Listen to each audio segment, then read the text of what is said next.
Hi, it's Therese from Lostinpaper, and today I'm here for Altenew, and this is part of a release hop for some new stencils, and this is the leaf burst stencil, and I want to create a background today.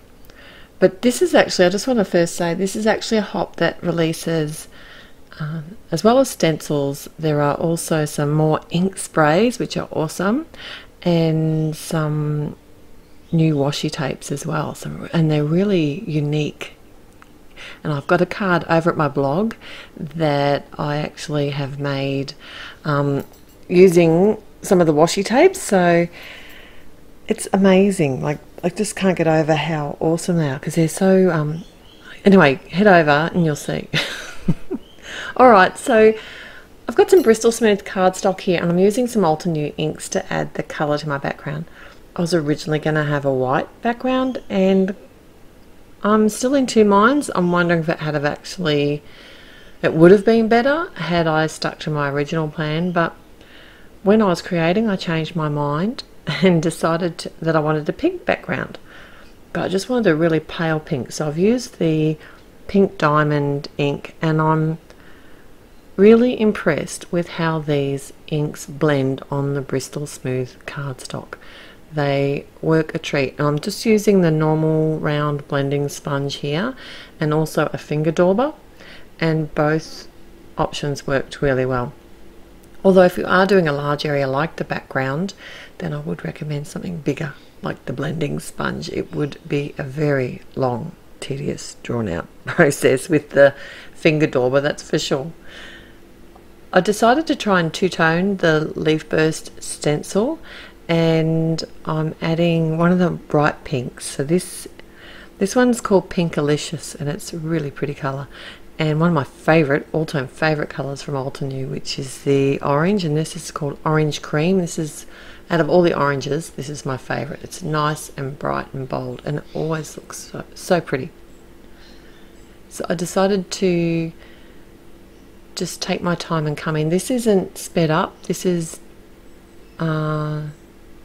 real time that I'm showing here, and I just thought that it would be, I'll give you an idea, it didn't actually take me that long to bring this card together once I sort of worked out my colour combos and the basic design. You could change this up, it would look really pretty in some blues and greens as well, I thought, but even in some greys would look really nice too. So basically all I've done here is flip my stencil around, and I'm doing exactly the same technique but on the opposite side. This is a panel that's cut bigger than what I need because I knew I was going to have to tape the actual panel to the craft sheet that I'm working on, and I didn't want to cut it smaller than my card front, although that probably would have looked nice too. And like I said, this is part of a blog hop, so you can win prizes, and all the details will be at my blog, but also the details for the links to the other participants in this hop, and there is some amazing inspiration. Like I said, there was a release of some ink sprays as well, and I was really keen to see how this black ink spray would work. I don't know if you're like me, but I've found that if I use black inks and water them down and flick them, I often get like a grey colour, and I was really intrigued to see how this would go. And the black is definitely that jet black colour, and I just splattered that straight out of the top of the bottle just in case you didn't notice. I kind of got it everywhere.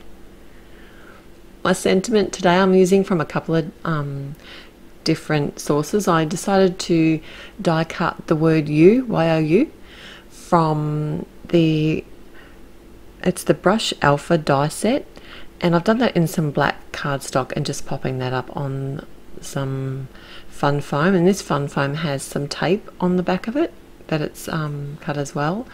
I'm going to white heat emboss, and this is just on some hot pink cardstock, and it's a sentiment which is taken from the Sweet Friend stamp set. I actually go to this stamp set a lot. It's got some really pretty sentiments in it.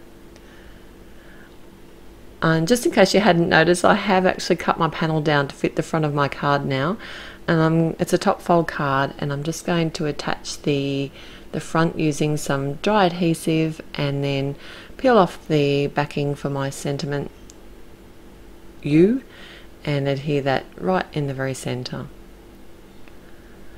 I like to adhere my center letter first. I find that I get my spacing a bit better when I do that, and I do use my grid lines just to make sure that I'm happy that everything's straight. And finally, I've just popped up my heat emboss sentiment over the Y, and that's my finished card for today. Thanks so much for joining me. I'll be back again real soon. Till next time, happy paper crafting. Bye.